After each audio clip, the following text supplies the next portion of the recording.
13 Questions by Man Transcending. Manhood in the Digital Age.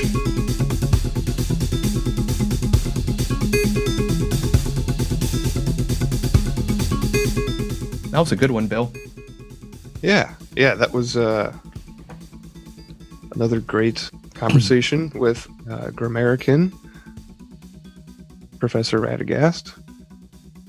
I assume you snagged him in the chats?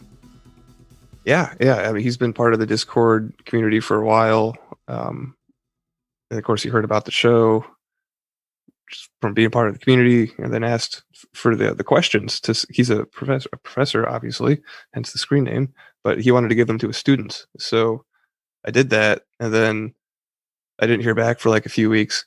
And so I decided to check in, and I just asked him if he wanted to come on the show himself, and he said sure. And so it worked out great. Yeah. WTG, Bill. WTG? Way to go. Oh. Or how's this? Woot? So, yeah, we actually did kind of talk about both Shungite and how the show is value for value during the interview. Actually, we hit on a lot of our intro points during the interview, so maybe this will be kind of a shorter intro. But yeah, what did I say before value for value? Oh yeah, Shungite. I've been using the Shungite honey powder, Shungite infused honey powder, or Shungite. I have it right here if I can. Shungite powder enhanced Shungite honey. It's on there twice. That's why I was saying it twice. But yeah, the show and Adam and I both use Shungite products from Derek Condit's web store. He actually has a brick and mortar store, but it's in Washington. So I guess if you're in that area, you could go to the store. But if you're not, you can go to our website, and there's a link there to Mystical Wares, and you can get yourself some Shungite. Yeah, I just picked up Angie a necklace, one of the silver Shungite necklaces from there. So I'm excited to get that. So I'm talking about it here because she'll have it before this one hits the feed. So there you go, Ange. Hope you're enjoying.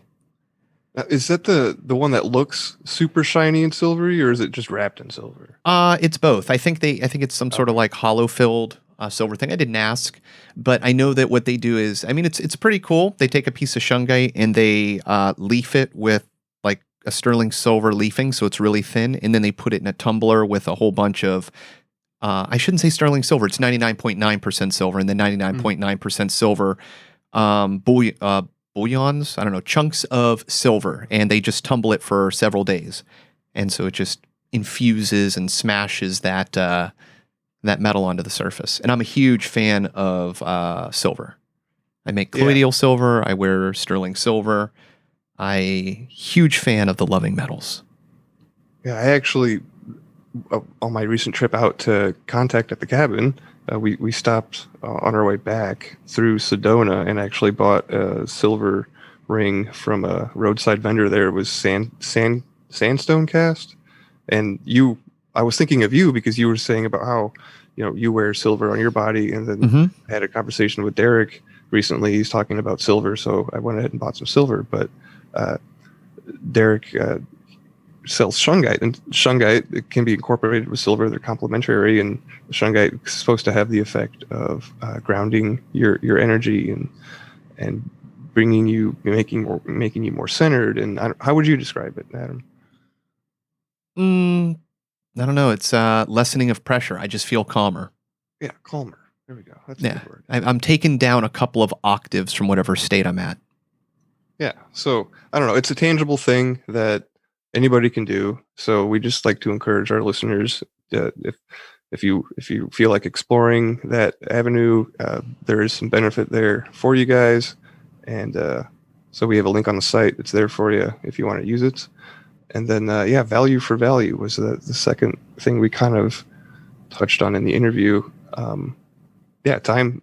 Adam, you keep emphasizing time. Listen, I love that part. I love that part because I feel like I'm too, just throw us some money, which is easy. But yeah, what Professor Radagast did with, sharing it with his students, like that is supporting the show. That's value for value right there, right? Mm-hmm. I think so. I get it from Adam Curry. I spend a lot of time listening to the No Agenda Show podcast 2.0 feed, and I really enjoy how Adam is really just structuring this. I mean, really, he's the founder. I shouldn't say the founder, but a lot of the original protocols for RSS and a lot of the drive and where we've gotten to podcasting today, they call him the Podfather for a reason. He was really integral in the vision and making that all happen. Now, I mean, he's riding the wave of podcast 2.0, which, is really starting to go gangbusters over there. And I spend a lot of time paying attention to his models, and he's always been on the value for value model, and he started using the term time, treasure, talent, and it stuck with me because the No Agenda Show, they have a lot of money in donations. Having said that, these guys are doing a full-time job producing the show, but within that, there's so many people that are helping them out with their time, meaning people are listening to the news, finding clips, sending them in, finding information that they might not have seen, pre-producing it, maybe cutting up some clips, sending it in. So that person's a producer. You have a person that's keeping the bills, getting paid, keeping so that they can, spend their time doing that. And then there's the talent, the people running the websites, the back end, all the infrastructure for the hosting and all these other things. And they're pretty expansive in the amount of feeds that they have I shouldn't say feeds, just the things that they're doing. I mean, I don't want to say that they're undeplatformable, but they have their fingers in so many places, and I don't know, they're doing it the right way. And their support is time, treasure, talent. It's people giving their money, it's people giving their time, and it's people giving their time, treasure, talent. What am I saying? I'm getting lost here, Bill, but you get the point. And it's just a beautiful thing because along with that goes sharing the show. If people can't hear us, they're not going to find out about us. They're not going to be able to support us with their time, talent, and treasure. But I mean, it's a show about wisdom. If nobody's listening, what are we doing? I'm fine with speaking into an echo, but I don't want to. Speaking into an echo, that doesn't sound right. Right. Well, I know what you're saying. You know what I'm saying? The echo chamber. There you go. Yeah. Yeah. So just sharing the show. And supporting the show with us. Do you have questions? Do you have guest ideas? Have you interviewed somebody? I mean, like, what's he doing? Oh my gosh, I love what he's doing. Like you said. Yep. They're going to his students. We're getting feedback. The benefit of him being on the show and already talking to his students, came forward in it's really, really cool to see just people really engaging on these questions. And that's the best way to build an audience too, is grassroots, like word of mouth. Like we have the socials, like I mentioned the Gab account that I keep up with memes. The show still has a Twitter and a Facebook page, but all we do is publish to the sites. It's not like actively maintained. So as far as like getting the word out about the show, like we really want to do, have our listeners do that because it just builds a stronger community. It's kind of like what Gramerica did, right? So yeah, just sharing the show. And then socials, pretty, like I already kind of mentioned the Gab, and we have a Telegram that'll be in the show notes, and then a Discord. We have Discord chats too. We do. So if you want to get a hold of us, an email, you can email the show 13questionspodcast@gmail.com. It's 13 questions podcast. And that'll be in the show notes also. And I guess we can do our jingle segment now. Jingle segment? What are you talking about, Bill? Gratitude, gratitude, gratitude, oh, gratitude. Gratitude, gratitude, gratitude, oh, gratitude. So I never know when to. You just wait for the jingle to end. Call it about 20 seconds in. Hit 21, 22, you can start chatting away. Cool. All right. Well, Did you have one burning in your mind that you wanted to talk about? I've Yeah, got one lined up ready to mine's go. pretty simple, Bill. I don't know. Life's been a little crazy on my end, and I appreciate a good, solid joke. And more importantly, I appreciate a joke who can, or I should say, sharing a joke, reading a joke that can be morbid to the extreme, but as long as it makes me smile, makes me think in a way that I didn't think I was going to think and is funny, I'm not taking it seriously. I love those jokes because they can take you out of the moment in the way that a horror movie does, where, it's such a left turn that it's funny. And I don't know, I've been really appreciating those lately. Uh, what would you say it's like an unexpected point of levity? There are some things that are so messed up, they shouldn't be funny, but they are. I mean, if you've ever seen like the movie Fargo, it's a super serious movie and it's also a comedy. When the woman comes flying out of the bathroom into the shower curtain and falls down the stairs, there is nothing about that scene and how I'm describing it that should be funny. There's nothing in the scene itself that's intrinsically funny, but the way that it's shot, the pacing, the timing, it becomes a morbidly funny scene. And I don't know how to explain it in any other way. I probably sound like some sort of, I don't know, crazy No. person. I think I understand. But yeah, but because it's not supposed to be. Yeah, there's a bit of a taboo in it, right? And because it's not, your mind isn't, you're not prone to think in certain ways. And you're like, I don't know how to explain it. My humor is also messed up, Bill. Well, I kind of have a dark sense of humor too. I don't know. Maybe I'll ask for details after we're not recording. But no, well, I'll give you one, and we can feel free to cut this. Okay. I have a friend who at work on April Fools, he got a phone call that he had to go pick up his kid or something, and it was this huge big thing. It ended up being a joke, and it was really messed up because he had to leave work, drive away, then come back, and it's like, it's something you would never do to somebody, make them worry, go through all of this. It's so completely messed up. It's not even a good April's Fool's joke. It's just like, I'm making you do something that's annoying and going to bother you. But it's so messed up that you would do that to somebody. I found it to be hysterical. I'm like, look, I would never do this to you. But the fact that somebody even thought that this was a good idea in a messed up way becomes really funny to me. And I'm like, look, I feel for you, but at the same time, I can sit back and just laugh because it's so incredibly screwed up. And I don't know. That's all you can do sometimes is either what is it? There's some saying like laugh or cry, or you can either laugh. I'll redirect the energy. That's the way I try to do it. It's a good way of putting it. I like that. So for my gratitude, I copy and pasted a Kindle book page and slapped it in the Attitude of Gratitude channel in Discord. I didn't know you were allowed to do that. Thank you, Bezos. Yeah. Well, screenshots are a fun thing, but this kind of touches on one of our questions about what daily habits or rituals do you have, and I have been looking into let's see if I can pronounce this right. Ayurvedic medicine.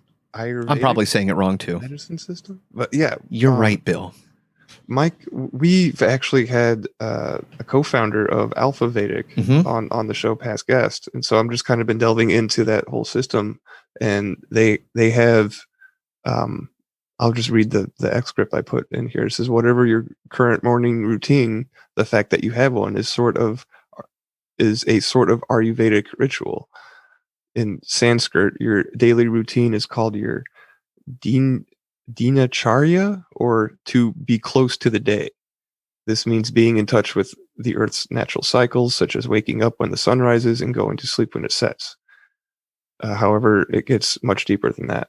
So I guess my point here is that I've always had this thing since, and you can kind of tell this in the past interviews about harping on like having a daily like morning routine, right?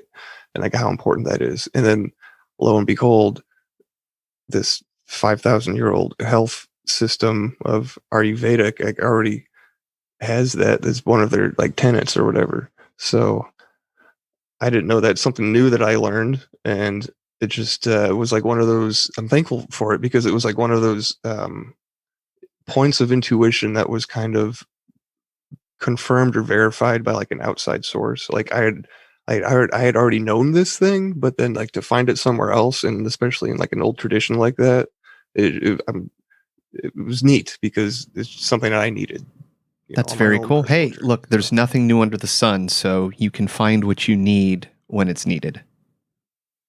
Yeah. So that's I just thought that was interesting, and I probably didn't pronounce Ayurvedic right, or that other word, but that's all right. Just a future teaser. We're exchanged emails with Dr. Berlando recently too, who's the other founder of Alpha Vedica. So I'm hoping to get him on the show in the near future also. So be on the lookout for that.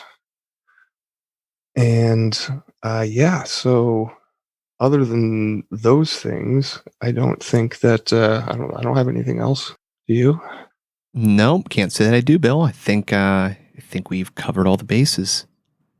All right. Well, this was a super fun chat, especially since Professor Radagast is a grammarican, so we're all coming from kind of starting off on the same space, so to speak. So, yeah, you guys will get a kick out of this one.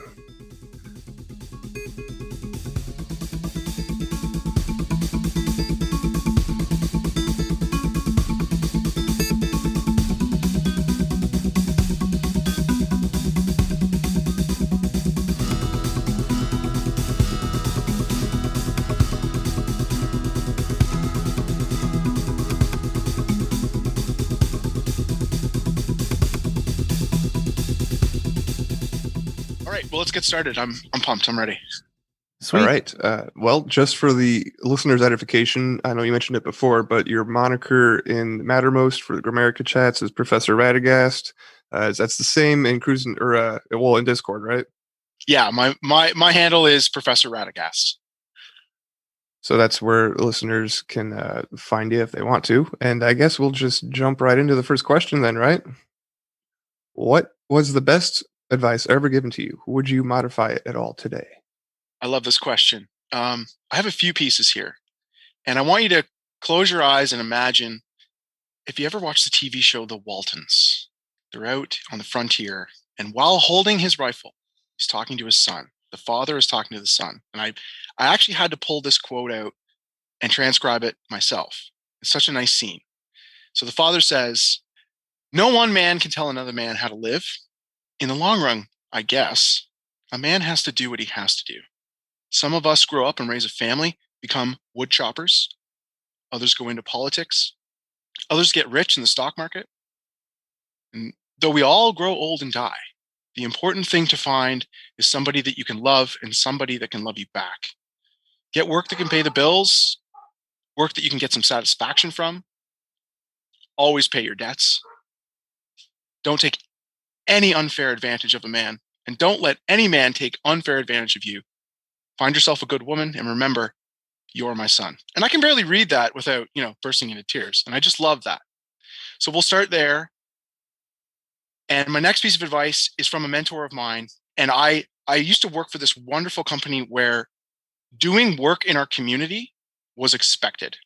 And so I was very active in the arts scene, music and production and, like all that creative stuff. And I would get grumpy with our local municipality. And yes, I would go down occasionally to town hall and, tell them, get my 10 minutes and tell them why their definition of recreation was wrong, because it didn't include creativity. It didn't include the arts.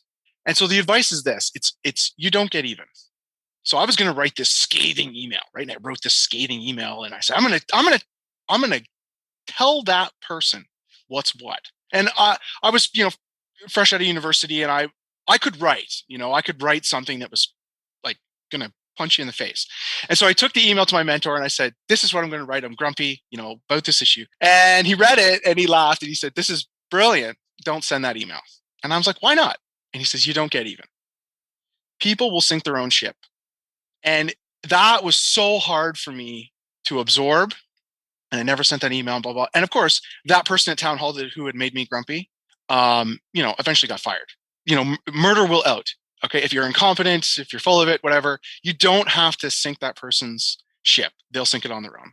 Yeah. It's kind of like letting them, I don't know. You can kind of see that happening now in the current political climate. But the first piece of advice, I just noticed that it mentioned like finding a somebody that loves you back and finding a good woman it comes up twice in that little passage that you read. So that's something that caught my ear. Oh, it's so worth going back and watching a couple of episodes of the Waltons because there's when they have dinner, there's like 12 of them at the table. It is the intergenerational family, and I know that we've gotten away from that. Post World War II, and that is really an important fabric there.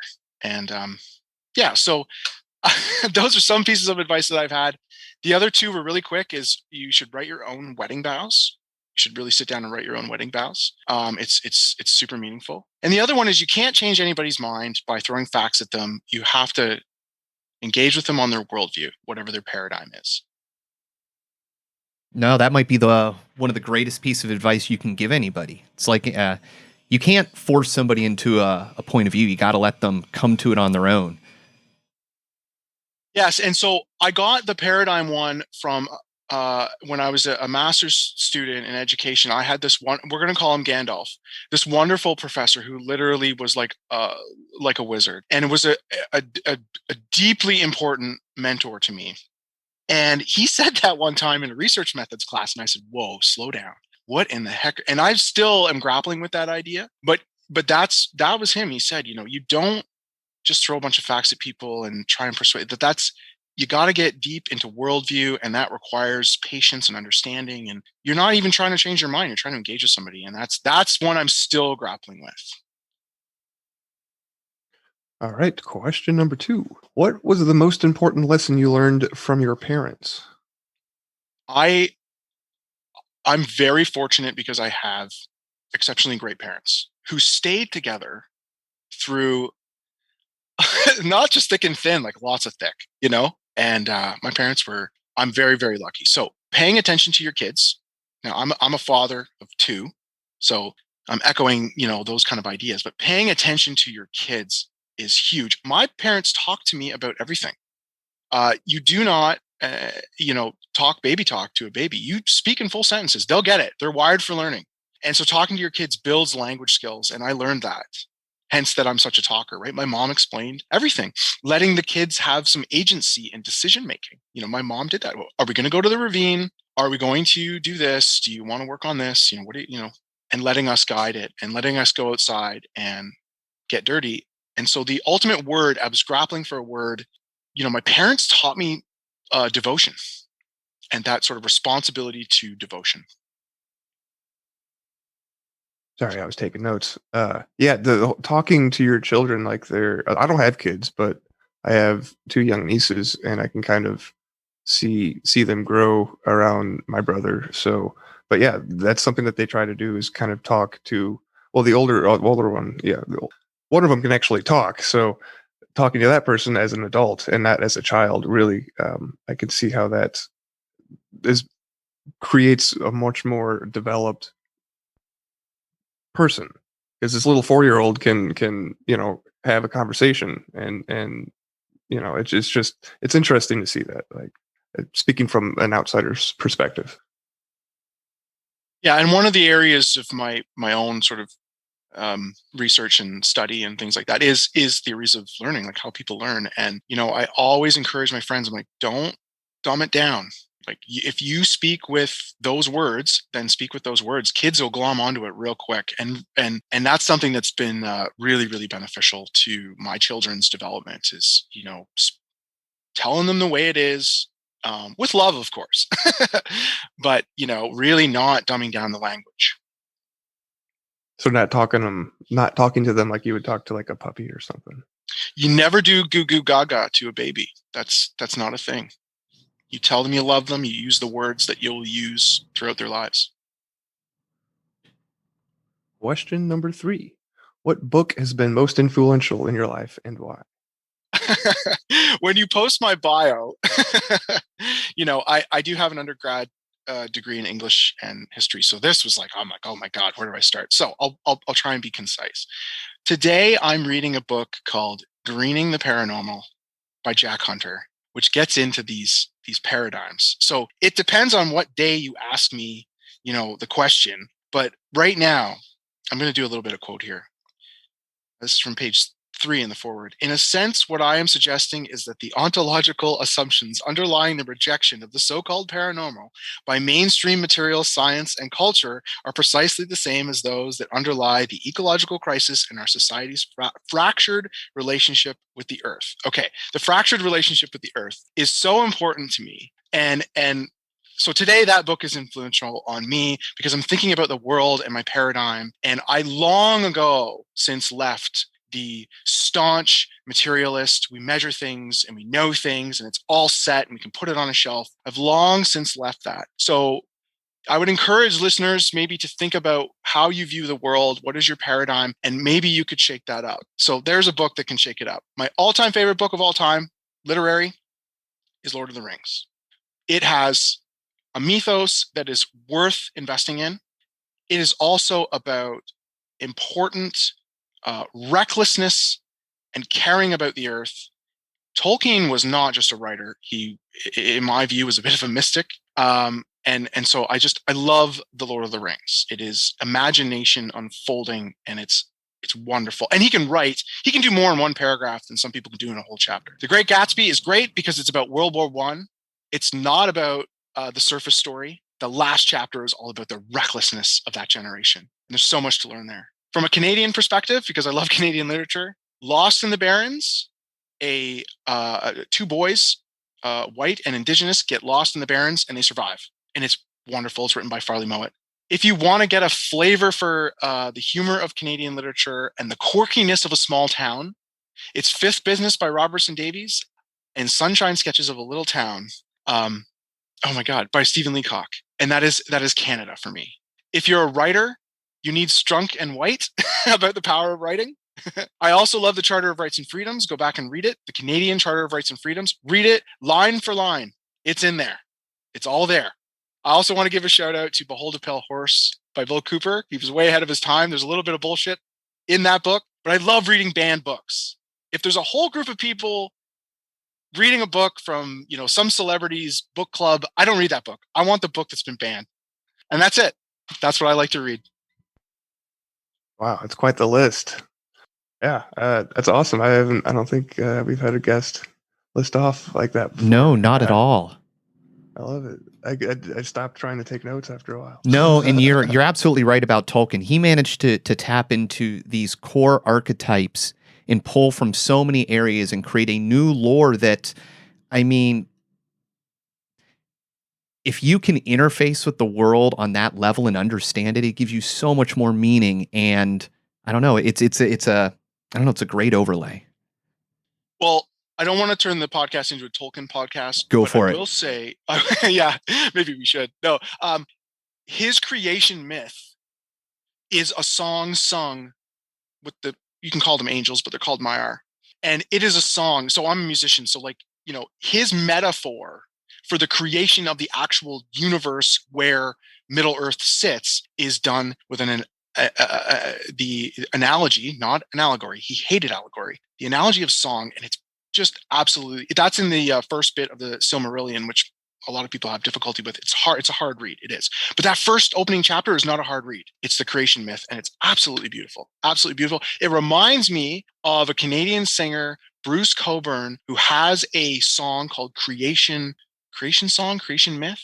And it's from the 70s, and it's beautiful. It's about speaking the world into existence. And anyway, I've tied Tolkien and some Canadian songs together. That's awesome.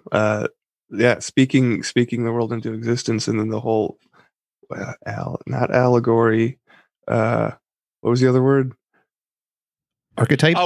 We could call it a metaphor, or we could maybe call it an analogy. The problem with allegory with Tolkien is an allegory is, I know I'm going to put on my literature hat here, but an allegory is the ring is the nuclear bomb. And he's writing about World War II. He wasn't doing that. He got really, really grumpy when anybody suggested that. But he's using these other images. But the thing is history has these same overlaying patterns. So I mean, there's no way that you can't take his story and find relation to world events. So he might not have been writing about it, but he was certainly reflecting patterns of existence. Like there's some things that just being human and in creativity, and I don't know what you call it, consciousness, just kind of works out into this. Things work out a certain way, and if you know it, you got such a leg up. I would point to the Speaking of Young podcast, Jung. Ooh. Speaking of Young podcast, she's been interviewing Jungian analysts, and it is, I don't know, that's a rabbit hole worth falling down, I would say. It's really, really wonderful stuff because it's not only like she dives into the archetype stuff big time, and it's fascinating. When you actually understand what a Jungian analyst goes through from an educational perspective, it's like 7 years and blah, blah, blah. And like, it is fantastic. And it's subconscious archetype dreams. It's really amazing stuff. Yeah. I'm a huge Lord of the Rings fan too. So I don't know if there's anybody out there that's kind of looking for something to distract them from the craziness of what's going on in the world. Like Tolkien's a great way to do that. So if you haven't read the books, consider it. I think it's well worth it. Oh, I agree. Yeah. All right. Question number 4. What daily habits or rituals do you have? Well, this is just a quick list and they're a little bit out there, but we regularly smudge around the house, and I've got really good quality sage, and we do positivity and kindness and will and intention, and we smudge the house. I walk with a walking stick, and I don't care how that looks around the neighborhood. I'm big on sleep. Sleep is absolutely key, not just to your consolidation of learning, but many, many other things, and bodily repair. I do have malabeads and crystals around, but the thing that recently has been very good for my mental health is I bought a wood stove, and I went through a sort of really difficult period, and my reward was this wood stove, and I installed it in my shed. And it's my reflective wood stove. I sit there and I make, almost every night, not every night, but I had a good streak there. It was like 2 weeks in a row. It's like, yes, every night I have this little fire and self-talk and all that. I need that solitude. I also take a lot of different supplements, magnesium, lion's mane. I don't take anything too crazy, but I do value the idea of if there is a deficiency or if I feel it or whatever. So I'm trying to be in tune with my body. Floss. I do floss because I got a root canal. So practical advice. I know some people are like, oh, the hell with that. I'm not going to floss. I do floss maybe every other day gently, but I learned that lesson the hard way. So flossing equals avoiding a root canal. And the last thing I'll say, daily habit, is I constantly talk to myself. I'm a very reflective self-talker person. I have given up worrying if that looks crazy, even around my office at the college where I am, currently working fully online, but hope to be going back. I wander around and talk to myself. I don't care. It's not crazy. It's positive affirmation, or it's helping me stay organized. So those are all of my daily rituals. I'm so happy that you mentioned flossing, because I actually mentioned that in my episode too, as kind of like a one-off joke or whatever, very quickly in the beginning. But I was kind of serious about that because, it's your teeth, man, right? Well, if it's not only like it's expensive, it's super duper expensive to deal with a bum tooth that needs not only a root canal, but then a cap. And the way that the root canal occurred for me is it hit my trigeminal nerve, which is one of the most painful things that you can have. So I learned the hard way from this wonderful endo, whatever they're called, doctor who did the root canal. He was great. But he told me, he said, you're not going to feel that the tooth is dead now. You're not going to feel any more pain there. And I was so relieved. I was like, thank you for your bedside manner, because that's what I was scared of. So yeah, I would just say you got to take care of your teeth. And then you mentioned crystals. Like, do you have any experience with shungite? No, I've got currently in my pocket as I reach for it. I've got amethyst, obsidian, and a red garnet. They, I would say that I'm versed in a lot of different magical or spiritual practices, but I'm not really a practitioner. I keep them handy. I have a rock box with little positive words on it that I reach into at random every day, every other day. And so some days it's really synchronistic. It's like, I pull out the rock, it says like create. And I'm like, yes, today is actually a day where I have to create something. So so I do. And then the mala beads are woven. There are 108 beads because that's a significant number. And it's woven by a friend who's like way down that rabbit hole and wonderful. She's like Earth Gaia mother. And I wear those pretty much every day. Awesome. Question number 5. If I were to ask your best friend, what is the one thing they would say you need to work on the most and why? I did do a little poll. My brother said, there's not, they should just accept you for who you are. And I thought that was funny. Now he's an adversarial type of person. He said, no, you're good. If it's your best friend, they should just accept you for who you are. One answer that I got, which was great, is I've let my hair grow. I look like a gremlin, and it's just, because of working from home, I just let it all go. So somebody did text me back and say, you need to cut your hair. My own reflection based on sitting by the fire, and I'll just, I want to be as forthright as possible, small microdose of psilocybin. What I learned from that experience was I have to stop trying to plan and control everything and take that ego away. And then my family said, we just want you to take care of yourself and last forever. That's beautiful. I kind of like that answer to the question.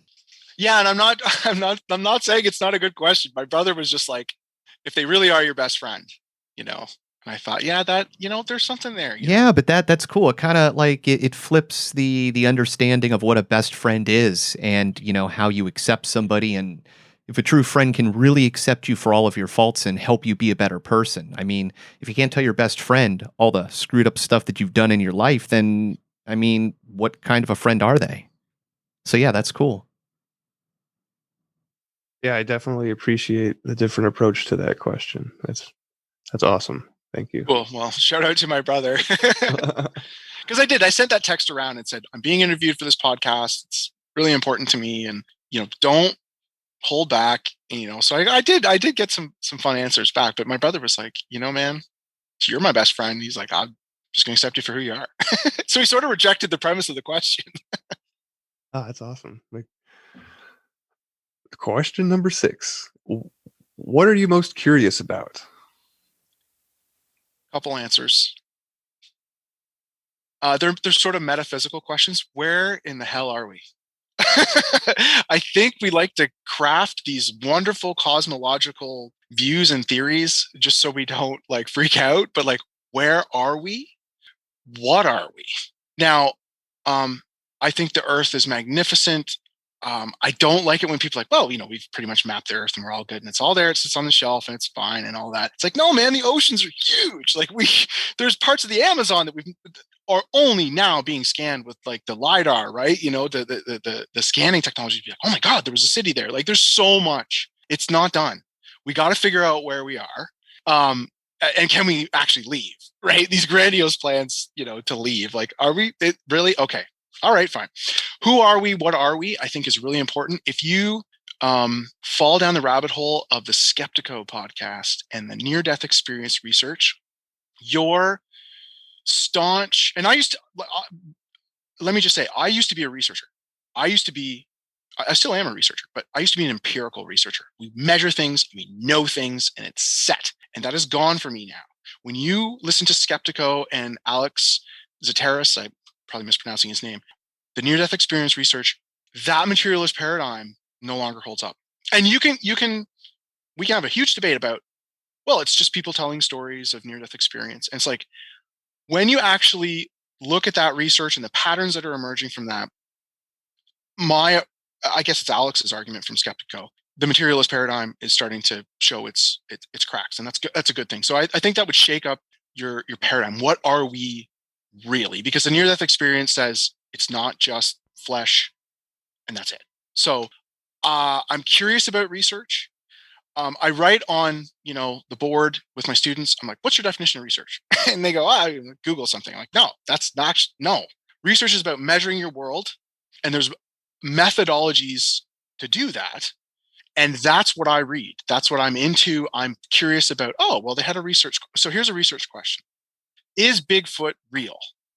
That is not the right research question. Okay. I am not concerned. I would love to meet him. Is Sasquatch real? I talk about this with my students too. Is Sasquatch real? They look at me like I got two heads. And I go, that's not the research question. The research question is, what do we know about the patterns that emerge from thousands of people? Let's just take North America alone. Thousands of people over time saying they saw Bigfoot. That's the research question. What patterns emerge there? And what methodology would you use to try and figure that out? So I'm curious about research, but actual research, which is ill-defined. And that's something I do in my courses with my students, is say, will a survey help you answer this question? Or are you conducting an A-B control group experiment? Those are radically different paradigms, worldviews, qualitative versus quantitative. I'm sorry, I'm throwing some academic buzzwords around. I don't know why some of this stuff is not taught in high school, but I think it makes you armed and dangerous when you are confronted with information. And to say, if some news site publishes, there's a study, get the study. What did they do? Did they actually take a sample? Did they do an experiment? Were they mixing chemicals?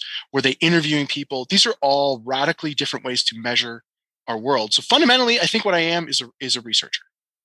I like the two, where are we and what are we?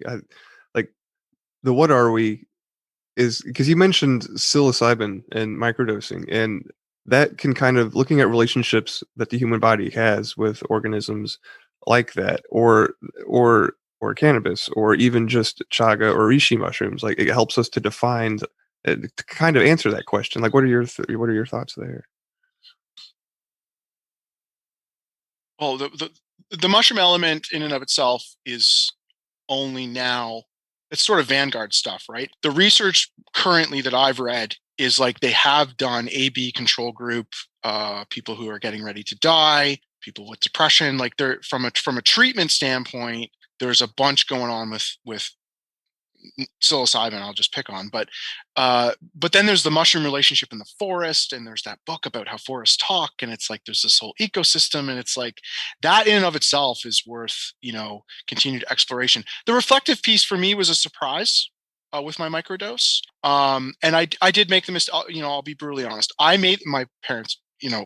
They already know the story, so they're going to be laughing at me. I did do some nibbles for a few days of raw. And then I was like, you know what? I feel like this amount is good. And then, I'm out in the backyard and, throwing up and the floor is melting. And it's like, oh God, I did way too much. I felt so cleansed the next day, but it really was like, take your ego out of it. You're going to sit here on the grass and be under this tree and stop trying to control everything. So it was, I now only occasionally do that. And it's work for me. It's like, I'm taking this in order to help me be reflective and do really hard work. I don't have any answers to where we are, what we are, but it's helped me tremendously. Yeah, for sure. It just seems like from studies I've read and whatnot, but the potentiality for it to help people overcome trauma is really exciting, and I'm just super hopeful for what the future has. Well, not even that, just on the who we are and what we are. I mean, if you get down to mycelium, they are creating the fundamental environment. They're the in-between between plants. They're creating like all the sub that creates the plant. So they're the base of the ecosystem. I mean, they are the largest organisms on the planet, covering, thousands of square miles in some cases. You can get so many awesome immune things from these because they have the ability to, it's basically like this little brain that's always doing things and always advancing. So in and of itself, it has immunity to a lot of natural things in the environment. And if you just start thinking that it's really prepping, like it's kind of building the fish tank, we are the choice of this plant. This plant has decided to create an ecosystem in which we can thrive. And if you take that a few steps to some of the scientific discoveries they found of like organisms re-evolving into themselves, meaning they were completely extinct. The genetics disappeared, but the ecosystem came back, and out of another species, this other species re-evolved. We start getting into these weird thoughts that, okay, well, if there is this mushroom that can survive basically anything, can go interplanetary, it's everywhere we find it. It's like 60% of the soil. When things grow out of it, we eat it and we interface with it. Well, this to me seems like a huge, amazing step. And so many ancient religions and cultures have, referenced this. Even if you just go back to the 60s, if you can find some of your grandparents' old Christmas cards, look through them, because you're going to find elves, gnomes, mushrooms.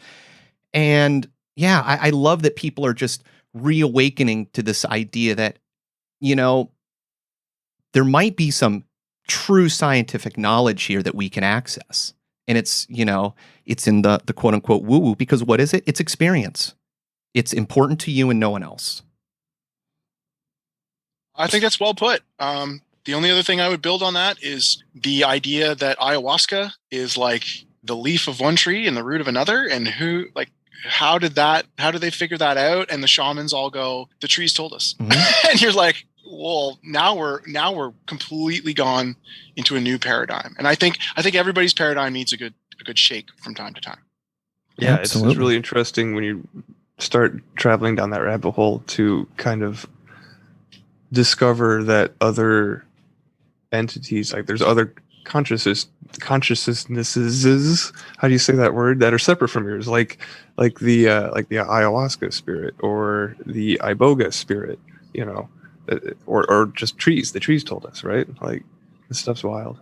Hey, if you take an animistic view of the world, then everything is involved in that conscious level. And, if you really start viewing things from that level, yeah, the plants, the mushrooms, the world, it's all in balance with each other. Yeah, and just to clarify for the listeners out there, because we've gone out into outer space, the weeds, here, which is great. Yeah, we've gone into the weeds, but animism is that the world is alive. I'm simplifying a radically complex paradigm, but that's that the world is alive, and that is liberating for me. Yeah, Dean Radin, I think, put it great. He's like, whether it's your gut, whether it's your all your organs together, your mind, you integrating with the world, a corporation, whether it's the arm of a galaxy or the sun, these are all levels of consciousness. And in the same way that we can't talk to a plant, watch a plant in high speed and you will see life there. And I look at things like that, and I look at a fire burning and I go, okay, you know what? Maybe when there's a glitch in my computer, maybe it's something, sparking up inside. And it's fun to at least take that possibility, because it makes the world so much less sad. I transmit and I do the as above, so below. Like, I'll be in my house and I'll find a spider. It might be a brown recluse. I feel bad for it. I'm not killing it. I'm taking it out away from my house. And I think, okay, in the worst destitute times down here, there could be other things in existence, higher, above, different energies, fields, things that I have no way of, knowing. Look, we didn't know about gravity waves or radio waves or, all these things. So how much is there that we don't know that's influencing us? And I love that view of the animistic world that, hey, man, if I can do that for a little thing, then what other greater thing could do that for me? And you can talk to plants. Mm-hmm. People who want to cling to materialism, there are A/B control group things about saying terrible things to plants. And then the other group is you say wonderful things to plants, and who grows better. So, go fall down some scientific literature on that, because it's still there. It's there in the literature. Yep. There's a great article out there by, I think it's Merlin Sheldrake, called The Wood Wide Web. If not, I'll put it in the show notes. And it's a great story, because they found for the first time, they'd never been able to study mycelium before, because it's so delicate when you go into the soil. But they found a tree growing into this cavern, and they had all the soil, all the roots and everything exposed naturally. So they were able to run all sorts of tests and do studies. And it was really cool, because that's where they discovered, hey, a plant is pulling water and nutrients from 20, 30 feet away, and it's choosing which plants are getting it. Okay, whoa. Our entire surface life is controlled by this organism. Sorry, hijacking you again. No. I was just going to say that. This great answer. we could spend the rest of the show talking about this, I'm sure, but we have to move on to question 7. Nope. This is question 6 now. It's the name of the show. Yeah. What was the most embarrassing or humbling experience of your life? I'll be quick with this one. There's many nefarious and disgusting stories we could all tell about ourselves, but for me, humbling was I spent about you think putting up a baby gate would be no problem, but of course our house was built a while ago, so it's got this weird railing, and so I have to rig up, I have to frame the railing, and anyway, an hour or so later, you think a baby gate, 20 minutes, maybe. I got good drills. Let's do it. Boom, boom, boom. So like an hour later, and because we're in full on, child-proofing mode. And the way that I had set it up, all of this planning, all of this, all the wood frame, blah, blah, it's all there. And I go, look at that. And my son crawls across the room and takes one finger and flicks the baby gate, and it unravels because the angle was off. It was my bad. It was all my bad. And I just stood there, and my wife looked at me, and she's like, and I was sweating. And she's like, you worked so hard on that.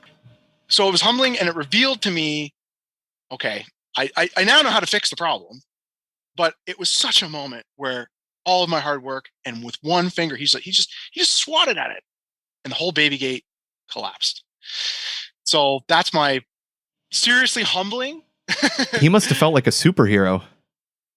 He looked like a superhero. I actually got it on film. I filmed it. I set it all up again and let him do it again and filmed it so that I would have that in perpetuity. But I don't know. I think the humbling thing is for me, the sacrifice that women go through to be pregnant and have babies. And my wife was a champ, and that's super humbling. That was like right out of the gate. Like once she started showing, and you're like, oh wow, there's a being in there.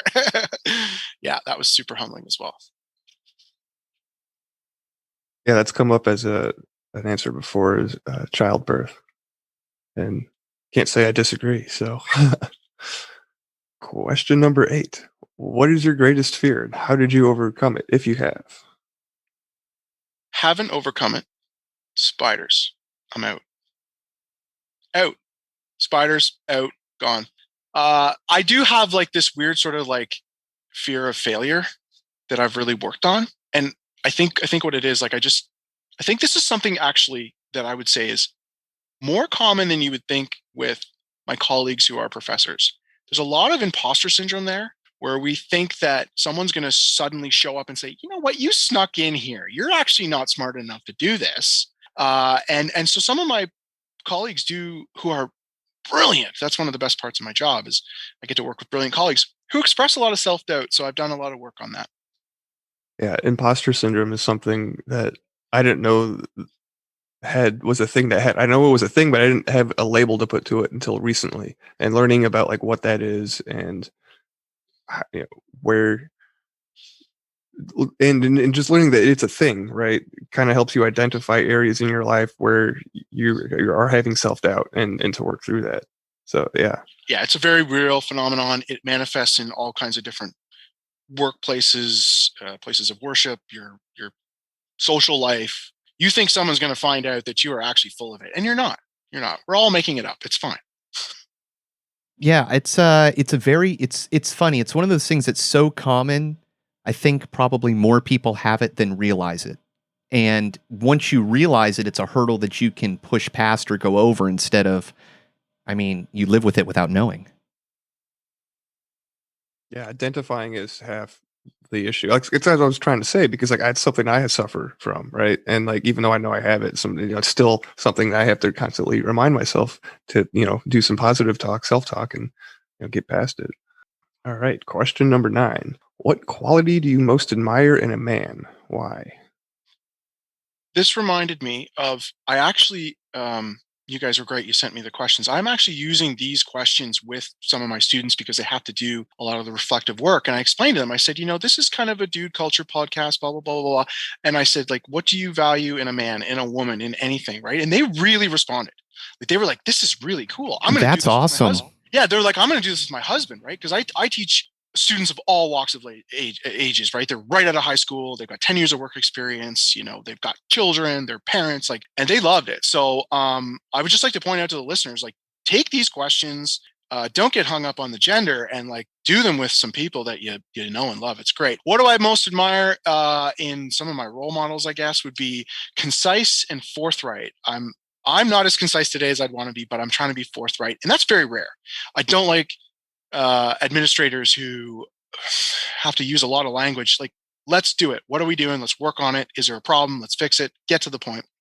I like a lot of people who refuse to conform to any sort of archetype. I like wacky people. I like people that are passionate non-conformists. And ultimately, I really like creativity because I think creativity is widely misunderstood. There's a thread in the academic world because employers say they value creative problem solving. There's a lot of effort to sort of quantify creativity. And so one of the definitions of creativity is that you created something new. And I actually push back against that a little bit because I more gravitate towards the imaginal realm, which I'm not. I bet that comes as no surprise to the listener. I'm more invested in the imagination and the imaginal realm. So those are the qualities I think that I've most engaged with a lot of successful people in my life. Those are all good qualities. Yeah, no argument here. Question number 10. Who were/are your role models and why? I'm going to lose a lot of stock price for this first one, and I'll blow through them quickly. But I was in a state of, I'll call it despair. And I was plotting my, triumphant return, building career and all this stuff. And I am a huge Oasis fan, and I love Noel Gallagher, and I watched the documentary about Definitely Maybe. And I know there's a lot of myth making and stuff like that in rock and roll culture, but his get up off the couch and just get her died. Don't be scared of anything. Really, really helped me. So I've always been a big fan of Noel Gallagher, but I pick and choose as I go. I feel like I'm a little bit of a, almost like a chaos magician, right? Like a chaos magician would use whatever's available to sort of do their whatever. So it changes with the times. And I would say now, a lot of my role models are coming from brave podcasts. There's a great one called The Cult of Pedagogy, and she's an educator, and she's putting out great content on education. The Higher Side Chats with Greg Carlwood, Grimerica, Skeptico, these guys are vanguards. These guys are on the forefront of some really important questions that we need to ask of ourselves, of our social structures. So, as I get older, I've pretty much detached from any mainstream sort of rock and roll icons.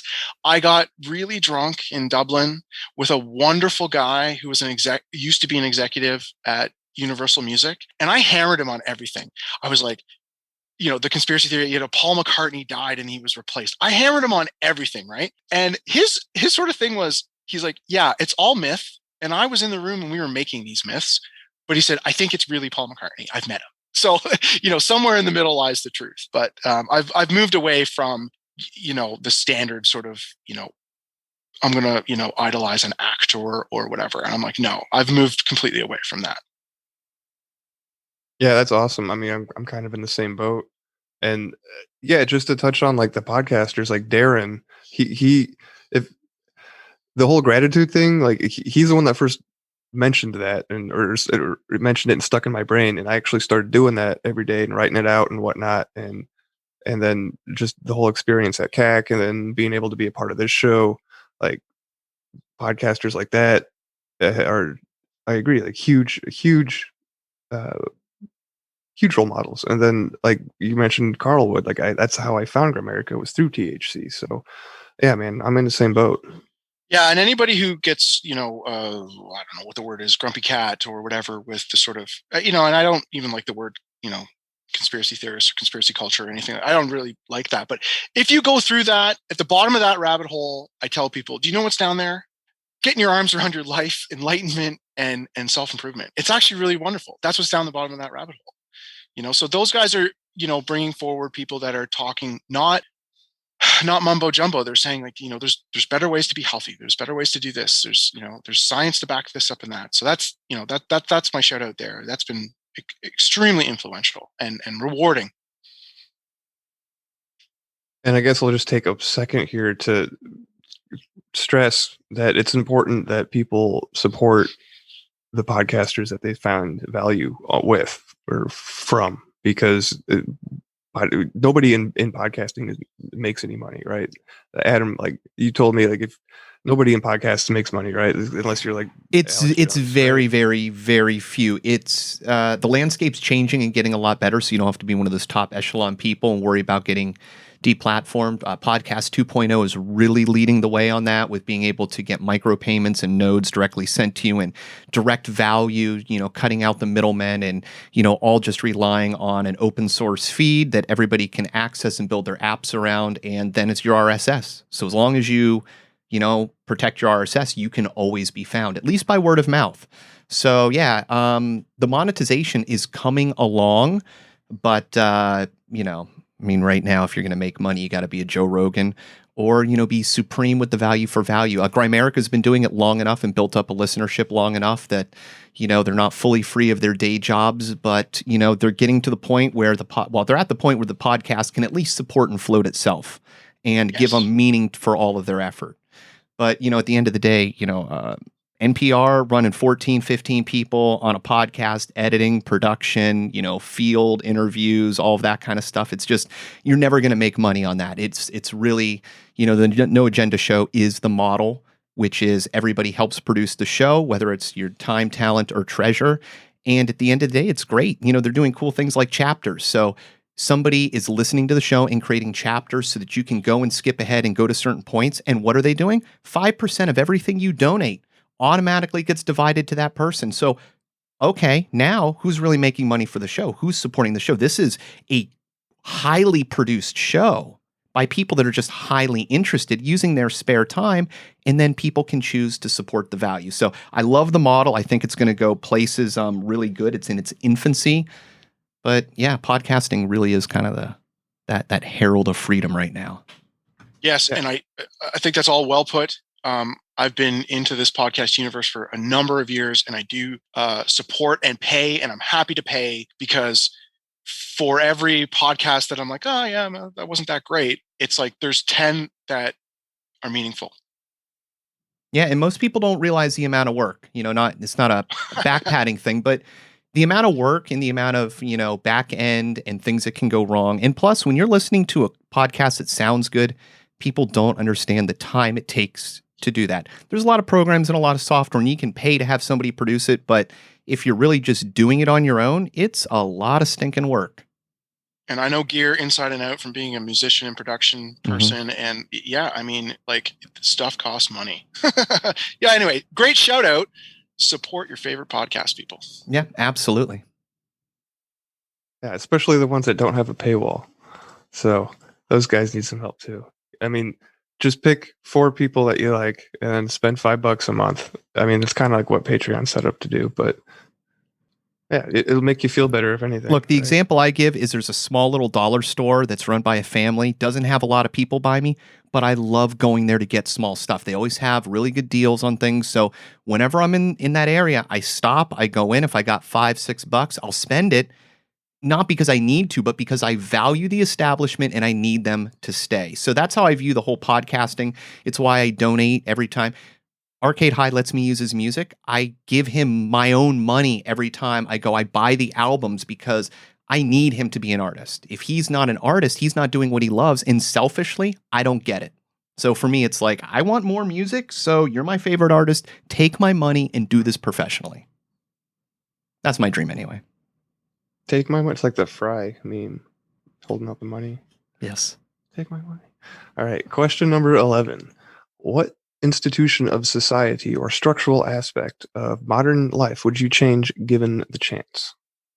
Well, I think we're having a synchro here. We're vibing. Money is magic.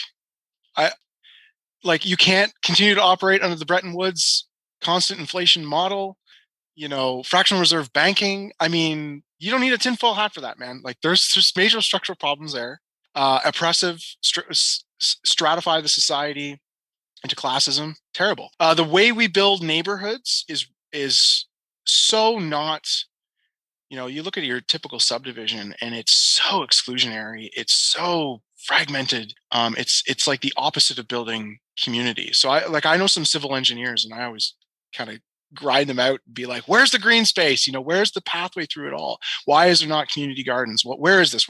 And they scroll their eyes because they're just like, yeah, we're going to build a bunch of stuff and get the tax revenue from it. So, but I'm an educator, so I want to point to a book by a researcher in the 70s, John Goodlad. And he wrote a book called A Place Called School. And it's a massive tome of a book. And they researched schools back in the 70s, elementary, middle school, secondary. And they looked at how much time was spent on instruction, how much time was spent, learning, how much time was spent in discipline, how much time was spent guided reading, and so on and so forth. And it's just an amazing bunch of research. But I would say as an educator, there are structural problems to be sure. But there are really amazing people on the inside doing incredibly good work. Listener, I would say something like this. At some point in your education, you were probably given a learning style. What are the learning styles? Okay, ask that reflective question.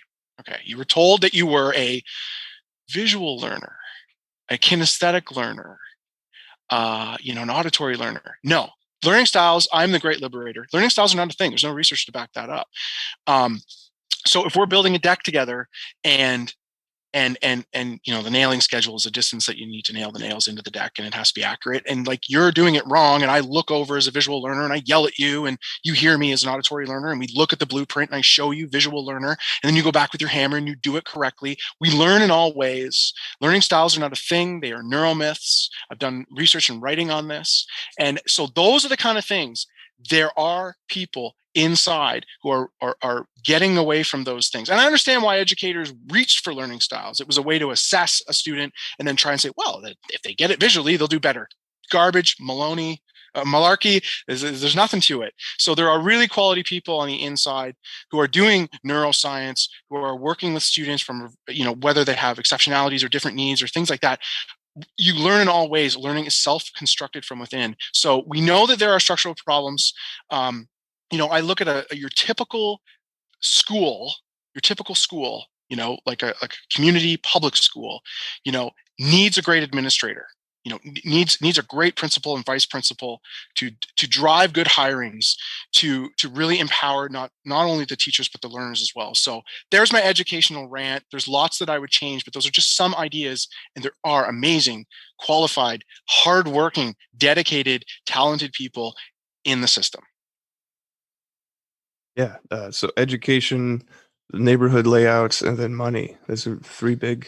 I've solved everything. Yeah.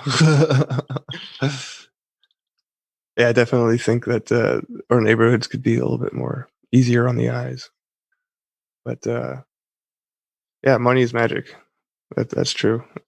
Just to go back, I don't want to keep harping on the support thing, but it's the easiest. I mean, Radagast, like what you've done for the show, like you shared it with your students. You're on here now, giving back and participating. I mean, it's time, talent, and treasure. So like that's awesome way to support a podcast that you believe in. But if you don't have the ability to do that, or don't have the time to do that, like a few bucks is also an easy way to do it, and it is magical. I mean, there is an exchange of energy going on there, even though it might not be, maybe you don't like the way the money system is set up, but it still has a function, right? It's a distinguishing, it's a way to value something that we've quantified. So, for all of its evils, take the energy of which you have and put the value where you want it to continue. Because, you can find value in income coming into your life. So with that same benefit, that's just how I view it. I try not to think about the negative aspects. Because really, if we revalued, how we viewed the world, it wouldn't be on, which plastic is the cheapest to make. It would be which plastic is the best and environmentally friendly and will break down and won't cause problems with the soil, which chemicals are going to be biodegradable and not, impact, the environment. And you could do all that with money if we just change the value, because it wouldn't be on how much we spend. It would be on, we can spend more for more value, the environment.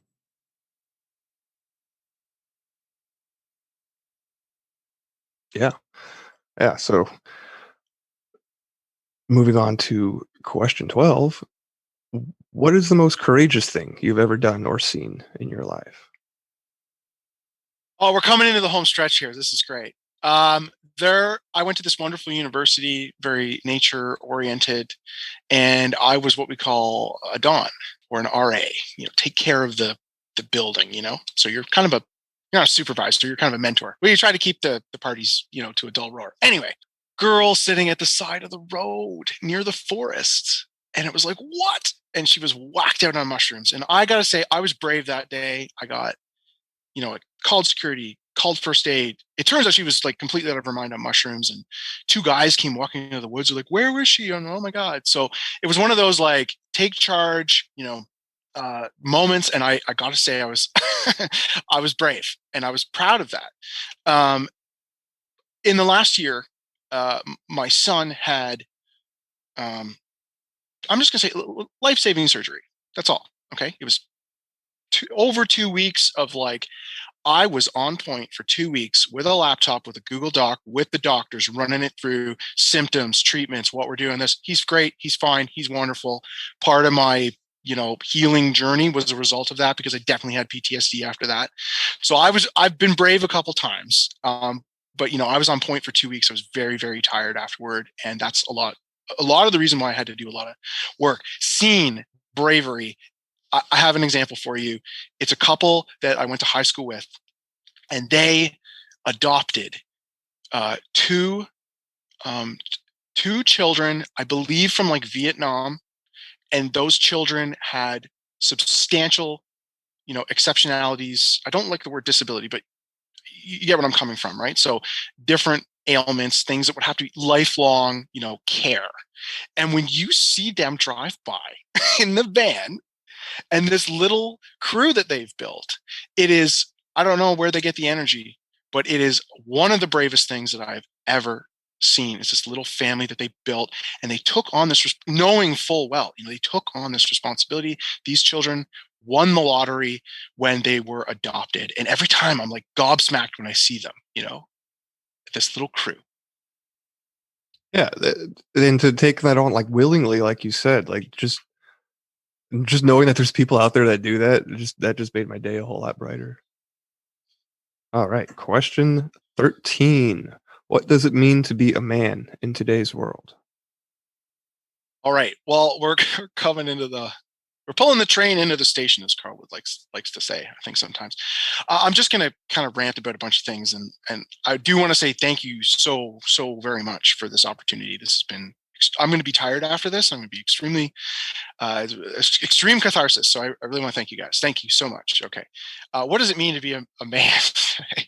You got to shake up your paradigms. You have to have a self-constructed, yet well-informed, not necessarily concrete paradigm in order to be flexible and adaptable. And I left materialism, and it's been liberating. The world is alive. That has been such a positive thing for me.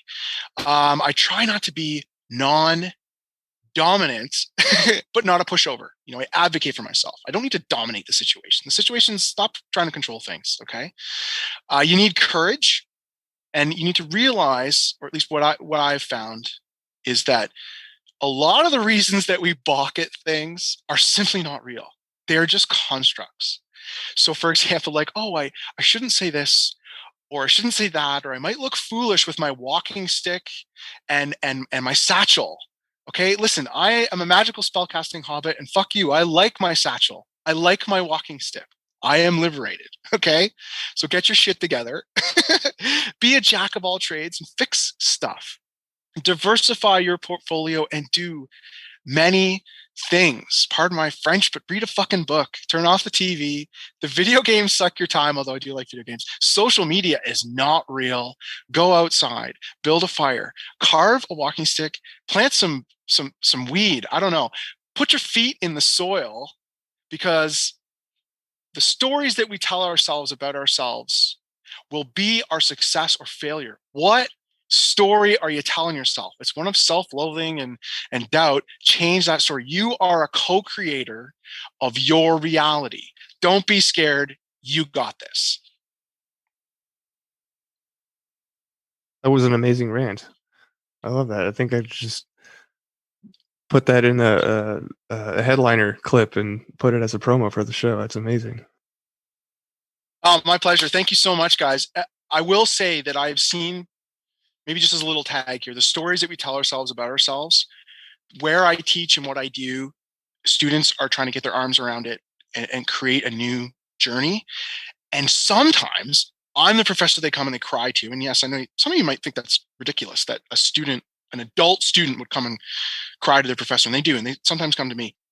And that story that we tell ourselves is really important. Sometimes my role is to let them cry it out, dust themselves off, and get them back in the game. And when they do that, it is spectacular. It is mind-blowing. It's why I am excited to do the work that I do. And it's all about stories. And a lot of those students are telling really negative stories, and we help them shape that story. And it's really empowering. Yeah. When you messaged me that you wanted to share the questions with your students, like that made my day. It made my day again. Like, that was awesome. So yeah, thank you for doing that and helping to get the word out. And it's really awesome to hear that people are taking it and running with it and getting a positive influence, and it's having a positive effect on their lives, because that's what we're trying to do with the show, right? So that's why we're here. So thanks for helping. And a lot of people, not just my students, but a lot of people struggle with genuine reflection, right? A lot of people are programmed into this sort of like, there's nothing to see here, everything is fine. And it's like, hang on a minute, man, this is this exciting journey. It should not all be fine. Let's work on it, so I don't come at it from a negative light, but having these kinds of questions, is really, it's a little bit selfish on my part. I just reach for the questions. I'm like, guys, give me the questions. I need them, that my students are going to respond to them. I know it. So, as somebody who teaches, like, when we find a resource like this, we're a little bit selfish. We're like, this is going to work with my students. And it does. It's not as full. It's not a full assignment yet or anything like that. But, it generated conversation and generated some really fun responses, actually. And they did say, the handful that, engaged with me, they were like, yeah, this was really cool. I did this with my family. Yeah, that's awesome. Hearing that other people, because I did this even before, like, I got involved with scheduling and recording and whatnot. Like, I asked these questions to my dad, and it's a great experience, guys. So if you have the gumption to do that and want to record it and send it in to us, we can make that into an episode too. So just keep that in mind. But do you have, I know that you scheduled specific time to be here with us, but do you have a little bit of time for some bonus questions? We can do a couple. I would love it. I would love it. Yeah. Bring it on. I have no notes. Okay. It's a cold glass of water. Throw it in my face. Bring it on. I'm just gonna pick a few at random then. Unless, Adam, do you have one in particular that you want to ask? No, rapid fire. Go for it. Okay, I'm gonna choose this one. What do you choose to ignore? Well, lately I ignore, and this is hard, mainstream media and negative self-talk. When have you cut your cable yet? Kind of, sort of, yeah. Like I guess what I'm saying is a little bit hypocritical, but sometimes you need that, what I call the daily dose of propaganda. So I sort of turn on the TV for 10 minutes and go, what are they talking about, right? And it's just utter malarkey, right? So then I shut it off and I laugh at it. But it's part of your world. You got to know. Yeah, there's stuff happening, and sometimes there's something to know. So yeah, I try and refrain from that. Yeah, I was just gonna say I got rid of Comcast. I still use the internet, so I get information through there. But as far as like watching TV and the news and the mainstream, like cutting all that out is really beneficial, because I think I was talking to Ellie the other day. Like, I don't even know like what they're talking about or what the necessarily the topics are, but the frequency that I can hear in these people's voices, like when you're just across the room and can kind of hear that it's on and going on, it's one that puts you at unease. Like, just the tone of their voice comes off, and it just, music used to be recorded at somebody help me here, well, now it's A440. 432. It's supposed to be 432, and it's not good for you. Like the reason that the radio station plays the same. So you got these amazing Canadian artists, right? But pick one out of a hat. Neil Young. Neil Young's back catalog is enormous. They only play on our radio station 6 songs of his. It's like it's there to dumb everybody down. The frequency is pounded into your head. I don't like it. And I'm a musician and I grew up on all this stuff. And it's very hard for me to say, but yes, I've moved away from a lot of that stuff. I mean, I definitely will put on, a Led Zeppelin album and vibe out to it. But I'm now more aware of the 432 and the frequency, and I don't listen to the radio and the pounding. I physically think that is not necessarily a good thing. What's better is to get on a piano or a guitar or a fiddle or something and get in somebody's kitchen and have a Kaylee. That's my background. Yeah, the 432 hertz, I think those are called solfeggio frequencies. Are you familiar with solfeggio? Yeah. Yeah. Get nerdy on that. There's the conspiracy music guru. Have you heard of him? He's got his YouTube channel. He does stuff. He talks about 432 and he's got songs about like flat earth and whatnot. But yeah, it's cool. kind of fun. You should check that out. Yeah, I would, if I was to produce anything, and that's something that's in my plan, it would be done at 432, not at 440. I talked to my engineer friend about that. And he was like, "Oh, that's really interesting." And like, yes, we could do that and we could do it this way and it would be authentic. And I said, yeah. You'll let us know if you do. Oh, I will. All right. Another bonus question.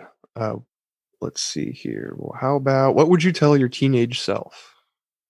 This is a good one. I have an activity for my students. I call it a wrinkle in time. And I wrote this paragraph about retrocausality and like just crazy stuff. But basically the premise was you have to go back and tell yourself something important from the very first week of your semester when you first started as a college student, right? And they do this at the very end. It's a bookend activity. So it's, they've been at school for 14 weeks, they've been grinding it out, and then what would they tell themselves about week one? So I think that's a really wonderful question. I don't know. I have difficulty answering this on the fly. I think that I would probably go back and tell my teenage self, like I would just be really reassuring in terms of it's okay to have doubt, but you're going to work hard. You're going to get somewhere, do something meaningful. You got this. Like it would be very positive. I think I was, for a variety of reasons, riddled with a lot of doubt, and but yet I was bright and I could work and all that stuff. So I think that would be something along the lines of like, you got this. These stories that you're telling yourself, they're not real. Change the story. You're a co-creator of your reality, and get your arms around it, and you're going to do amazing things. Now, did that kind of go hand in hand with your journey away from materialism and dealing with self-doubt? Like, did that help with that? What a great question. That's such a great question, man. That whole paradigm thing came later. That came much later. It actually came about 5 years ago. I was in a master's program and I started doing research methodologies and looking at the way we measure things and think that we know things, and how that's really, really, really messy because you start getting into the double slit experiment and you get into like quantum physics and Heisenberg uncertainty principle, which I debated and talked about with my professor. I go, hey, well, what the hell is this, right? And that was about the time that I had sort of said to myself, there's something fucked on the television. There's something wrong. And that's how I just said, forget it. I'm listening to podcasts. I like podcasts. And I got into the Higher Side Chats and Greg Hallwood, and I got into Grimerica, and I literally have like 57 podcasts on my phone. It's the primary way and I listen to a broad spectrum. It's like I transcend the right left paradigm. Like I don't really care about that. I want to hear all viewpoints and things like that. So that movement away from and I used to be a researcher. We would go into these certain facilities and we would measure things and we would know things. And then I found out that that's not really true, right? Science doesn't do meaning. It finds the patterns. It's a process. It's great. It's wonderful. Humans do the meaning part, right? And so, it's a little bit more messier than I think everyone wants to admit. So that was really liberating. And then, if I do feel like the world is alive and animism, I mean, that could change tomorrow, but I definitely have moved away. And there's definitely room for, things in the materialist paradigm. I'm not saying get rid of it all. It's just, there's certain aspects of it that are so rigid. And I think there's a wider, more inclusionary, more exciting, alive world out there. And that's kind of what I engage with. And that did help me with my self-doubt, but that came much later in life. What rule do you have for yourself that you never break, and why do you think that it's important? What a great question. It's something about integrity. It's something about, I think I could borrow from the West Wing here. There's some scene in there where it's like they could connive, and do something and maybe win the day. And they were like, but that's not what we do. Right? Like that's just not what we do. So, if my wife and I are, I don't know, it goes back to the thing I said about you're not going to sink anybody's ship. You're not going to get their comeuppance. You're not going to write that email or tell them off or whatever. Like that's not constructive. If they are full of it, they will sink their own ship. So that's not what we do. If that's the direction you want to sail, man, and you're full of negativity and you're looking to get ahead and you're willing to stab somebody in the back, that's your ship. You can sail that. Good luck with that. I'm going in this direction. The first time that you mentioned the not being able to sink anybody's ship, it reminded me of a quote from Socrates that pretty sure it's Socrates I have on my wall at home. Says that you can't teach anybody anything, you can only make them think. As an educator, how do you feel about that? Yeah, so my students are infuriated with my what we call constructivism, that all learning is constructed from within the learner by the learner. Okay, I had this wonderful professor. We showed up to his class, and I was ready. Like I was a bit green, but I was ready. And he said, "Hi, I believe in problem-based learning. I'm a constructivist. I don't think I can teach you anything, but I can act as a guide and I can have an organized process, and we'll do some work together." But that was his speech. He's like, "I don't actually think I can teach you anything. I can give you information, but actually knowledge is constructed from within." And I was like, I like this guy. This is crazy. So my students are mad at me because they'll ask me, well, this, assignment and blah, blah, blah. And they'll ask me a question and I'll answer a question with a question.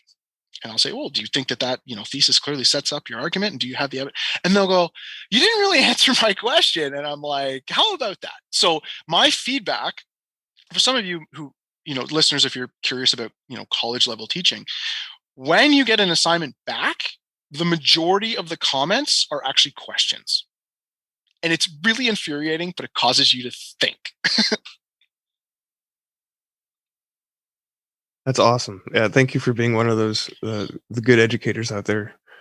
I've gone through college and I've had some not so great professors, but there's definitely ones that stick out in my brain. And I think that you would, if I was there while you were teaching, you would probably be one of those people. Actually, we interviewed that dude on this podcast, Jay Vanderfeen. He was that guy for me in college. So yeah, thank you for being who you are, man. And thanks for sharing the show. And thanks for being here today with us. I say there's a lot of SOBs, teachers out there, but the thing that I try to remind myself is, if I'm walking, we'll go back to pedagogy, walking, gaji, study of, education. How am I walking? I keep it simple. How am I walking with my students? And sometimes when my students, especially when they're really under the gun and stuff like that, if I'm grumpy cat with them, that could be the thing that breaks their spirit that day. So I take that responsibility to heart, because I've had some terrible teachers and I've had some really great ones, and I understand how that role is really important. So I'm certainly not trying to venerate myself or anything like that, but that's the philosophy that I carry when I'm going to my college. Is like, and it's hard sometimes. You're tired, the kids are up late, or up in the middle of the night, you're tired, you didn't have enough coffee, you're going in, you're doing this thing, you're like, and I just stop on my way into the college. I'm like, how are you walking with everybody today? And it's hard. So that's kind of a rule that I try to have, is like, I want to be, as much as possible and as tiring as it is, try to be a positive, factor at the amazing place that I get to work and work with brilliant colleagues. So anyway, gentlemen, I think that's it. Yeah. Guys, thank you. Right back at you. Listeners, support your podcasts. I send good vibes. Thank you so much, everyone.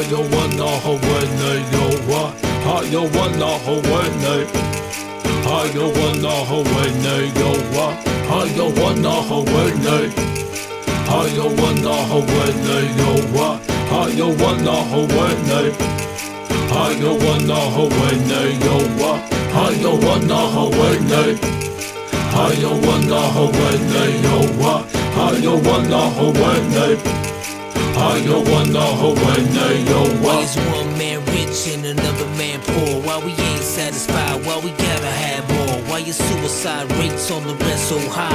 Why I tell you the truth but you say don't lie? Why is being a good father at an all-time low?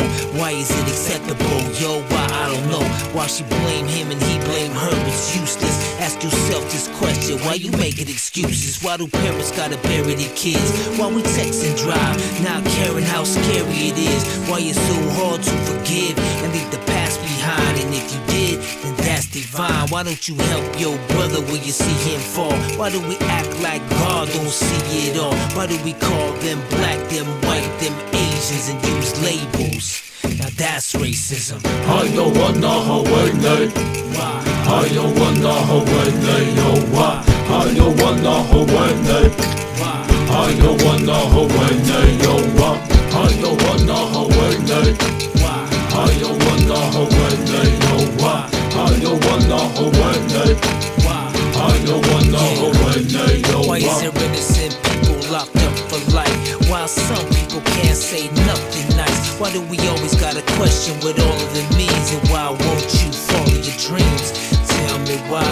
That night when you took my dad, why'd you let me see my grandpa cry? And tell me why. And why do you choose to hide, even though you was born to fly? And tell me why.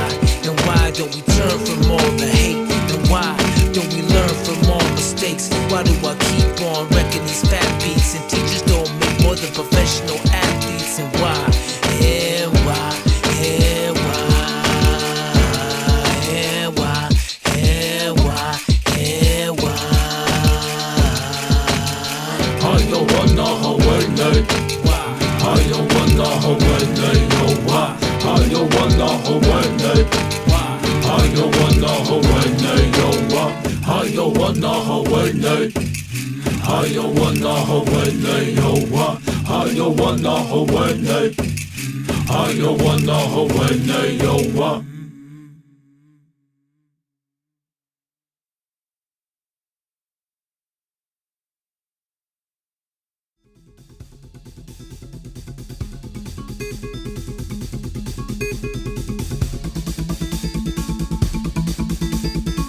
This should be considered entertainment and not therapy. We hope you benefit from our resources available at 13questionspodcast.com. Thank you for listening.